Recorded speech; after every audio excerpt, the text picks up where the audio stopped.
নমস্কার, কেমন আছেন আপনারা? আমি শুভশ্রী, কলকাতা থেকে। শুভশ্রীর সংসারে আপনাদের অনেক অনেক স্বাগত জানাই।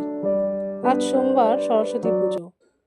যদিও বা এই বছর রবি আর সোম এই দুদিন পড়েছে সরস্বতী পুজো, তবে আমরা বাচ্চাদের জন্যই সোমবারটাই বেছে নিয়েছি। কারণ বাচ্চারা তো অতক্ষণ ধরে না খেয়ে থাকতে পারবে না, আর সকাল সকাল হয়ে গেলে তো খুবই ভালো হয়। শেষ মুহূর্তের প্রস্তুতি চলছে, কিছুটা কাজ বাকি আছে। এরপর সাহেব আর বাবুকে তুলে নিয়ে ওদের চান টান করিয়ে পাঞ্জাবি পরিয়ে দেবো, নতুন পাঞ্জাবি। তারপরে ঠাকুরমশাইও আসবে, ওনার সময়ও হয়ে গেছে। চলুন সাহেব আর একে করে রেডি করে দিই। খুব খুশি সাহেব, জানে না হাতে খড়ি কী। তো স্লেট আর সাহেব আর বাবুও রেডি হয়ে বসে গেছে, খুব এক্সাইটেড। কারণ সাহেব এবছর হাতে খড়ি দেবে। তো আমরা সবাই খুবই উত্তেজিত হয়ে আছি যে কি করবে ও, ঠিকঠাক করে ঠাকুরমশাইয়ের কাছে বসে দেবে কি না হাতে খড়ি, এই নিয়ে কাঁদবে কি না। তো এখানে ঠাকুরমশাই চলেও এসেছে, আর কিছুটা কাজ বাকি আছে, উনি একটু দেখে নিচ্ছেন। আমাদের সবই গোছানো হয়ে গেছে।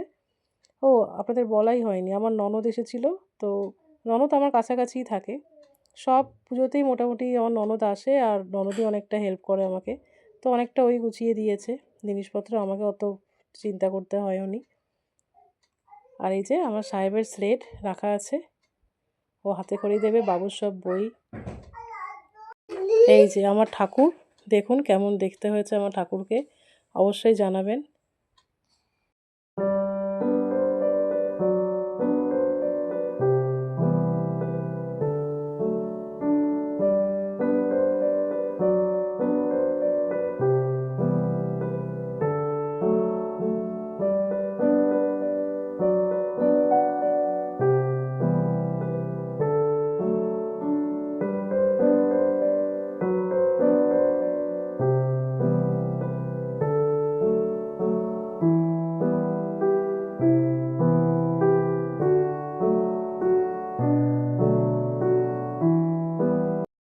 বাবু চন্দন ঘষছে, আর ঠাকুরমশাই ওদিকে সব শুরু করে দিয়েছে পুজো করার। প্রথমে সাহেবের হাতে খড়ি হবে, তারপরে আমাদের পুষ্পাঞ্জলি, আর তারপরে হোম হবে।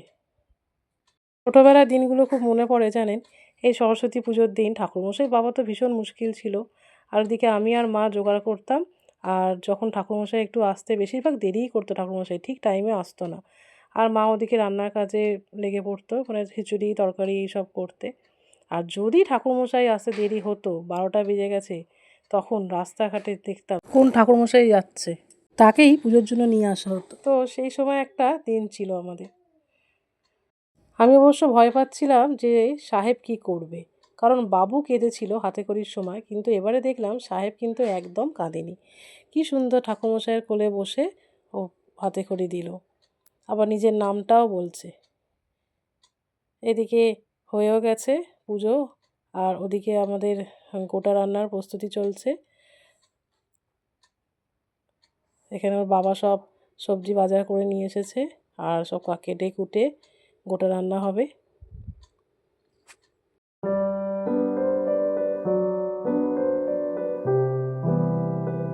কত রকম সব সবজি দিয়ে হয়, এত ভালো লাগে খেতে। আর এটা দেখছেন, এটা হচ্ছে সজনে ফুল।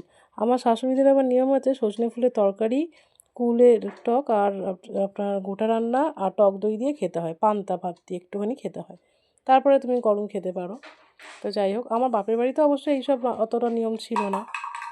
পুজো হয়ে যাওয়ার পর আমরা লুচি তরকারি খেয়েছিলাম, সেটা অবশ্য ভিডিওটা তুলে রাখতে পারিনি। এদিকে আবার ঠাকুরমশাই বললো যে পঞ্চমী কেটে যাচ্ছে, আর 11টার পর থেকে ষষ্ঠী, তাই ঠাকুরমশাই আবার ষষ্ঠী পুজো করতেও চলে এসেছেন, পরের দিন আসবে না। এটা হচ্ছে কুলের চাটনি হচ্ছে, যা গন্ধ বেরিয়েছিল না, পুরো গুড় দিয়ে হচ্ছিল চাটনিটা। আর খেতেও জানেন তো অসম্ভব সুন্দর হয়েছিল, এত সুন্দর হয়েছিল। এই কুলের চাটনি, খিচুড়ি, তারপরে আপনার গোটা রান্না, খিচুড়ির সাথে কুলের চাটনি, এগুলোর একটা কি বলবো, একে অপরের সঙ্গে কানেক্টেড, কোনো কিছুই কোনো কিছু ছাড়া হয় না। আর এদিকে গোটা রান্না শুরু হয়ে গেছে। ওই যেরকম হয়, একটু 5 ফোড়ন লঙ্কা ফোড়ন দিয়ে সব সবজিগুলো দিয়ে আগে ভেজে নেওয়া হবে, তারপরে সব মশলা, তার মশলা সব কষিয়ে ধনে, যেমন ধনে গুঁড়ো, জিরে গুঁড়ো, আদা জিরে বাটা সব দিয়ে, নুন আর একটু স্লাইট চিনি দিতেও পারেন, নাও দিতে পারেন, এইসব দিয়ে কষিয়ে নিয়ে সবার লাস্টে শাকটা দিয়ে ঢাকা দিয়ে দেওয়া হবে, নাড়িয়ে চাড়িয়ে। খাবার লোকটা বেশি থাকে, একে দিতে হয় ওকে দিতে হয়। তো যাই হোক, তাও মনে হলো যেন আরেকবার করতে হবে, অনেকটাই কম পড়ে গেছে। অনেকজনকে দেওয়ার কথা, তাদেরকে দেওয়া হয়নি, দিতে হবে। আপনাদের কী সব প্ল্যান? গোটা রান্না কি হয়েছে নাকি? আর আমার বাপের বাড়ির কথা মনে পড়ে যায়, মাও করতো গোটা রান্না এই সময়। আর করার থেকে দেওয়ার প্রসেসটা বেশি থাকে। এ ওকে দিচ্ছে, সে ওকে দিচ্ছে, এত গোটা ওই দিন সরস্বতী পুজোর দিন আসতো আমাদের বাড়িতে।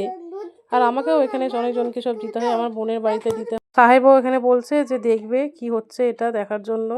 সব ওনার খুব কিউরিসিটি, আমার ছোট ছেলে, সব জিনিস ওনার দেখা দরকার। লাস্টের দিকে একটু ভাজা মশলা ছড়িয়ে দিয়ে তারপরে নামিয়ে নিতে হবে। এদিকে গোটা রান্নাও হয়ে গেছে, আর ওদিকে আমাদের কি হচ্ছে দেখুন। এবার সব খাওয়া দাওয়ার পালা শুরু। আজকে আমাদের সরস্বতী পুজোর মেনু হচ্ছে খিচুড়ি, তার সঙ্গে লাবড়া আর বেগুনি, আলুর দম, কুলের চাটনি, ব্যাস এইটুকু। এদিকে আমার বোনের ছেলেও এসেছে, বোন আর বোনের ছেলের বাবা মাসি। তো দেখুন, ও একদমই থাকে না কারোর কাছে, ওর মা ছাড়া ও কারোর কাছে থাকে না। আমার কাছে যেহেতু যদিও বা আসে, তাও বেশিক্ষণ থাকে না। তো ওরা খেয়ে দিয়েই বাড়ি চলে গেছিলো, কারণ ওর ছেলে থাকতে চাইছিল না একদমই। চলুন, ব্লগটা এখানেই শেষ করলাম। সবাই ভালো থাকবেন, সুস্থ থাকবেন। দেখা হবে আবার পরের একটি